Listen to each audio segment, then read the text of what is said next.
ان کو شرم نہیں آتی. ان کی جو محترمہ ماری گئی ہے وہ جس طرح کی ان کی لیڈر تھی، محترم تھی ان کی کوئی تصویر پوری زندگی میں کسی نے بغیر دوپٹے کے نہیں دیکھی.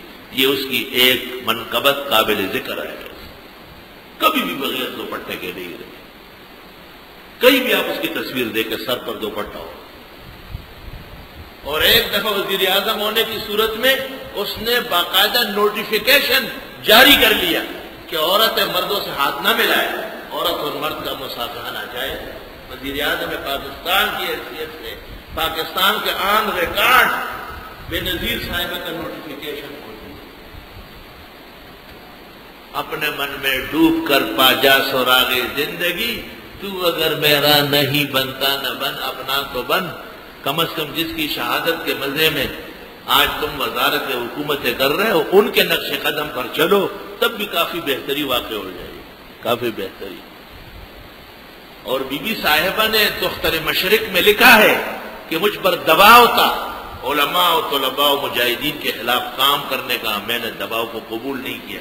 میں نے کہا میرا مذہب اور دین اجازت نہیں دیتے، اس لیے میری حکومت ختم کر دی.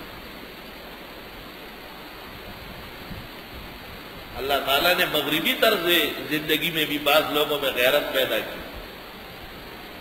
چنانچہ مصر الفساد والفتن ایک عالمی کانفرنس منعقد ہوئی کہ اس وقت انسانیت کی افزائش کی ضرورت نہیں ہے، کم سے کم لوگ ہو تو رزق اچھا ہوگا، آرام ہوگا. چنانچہ محترمہ نے پاکستان سے مصر پہنچ کر شیخ الازہر جاد الحق کی خدمت میں گئی اور ان کو کہا مجھے اسلامی روایات پر مشتمل مقالہ لکھ کر کے دے دو. اس نے کہا اسلام تو خاندان منصوبہ بندی اور نسل بندی اور افزائش پر پابندی کو برداشت نہیں کرتا. تو محترمہ نے کہا میں اسی پر تقریر کرنا چاہتا ہوں.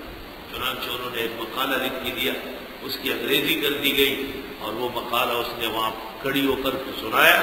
اور ترکیہ کی ایک عورت ان کے ساتھ مسلسل لڑتی رہی، لیکن اس نے اپنا مقالہ آخر تک پہنچا کے چھوڑا.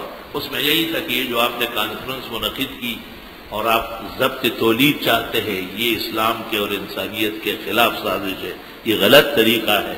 قرآن و سنت اور 1400 سال اسلامی تاریخ، انبیاء اور کائنات کے جتنے معتبر لوگ ہیں انہوں نے اولاد کو نعمت کہا ہے اور اولاد کے سلسلے کو اللہ کا احسان مانا ہے، اور یہ غلط بات ہے. باقاعدہ اسلامی طرز حیات پر ڈٹی رہی. لا الہ الا اللہ.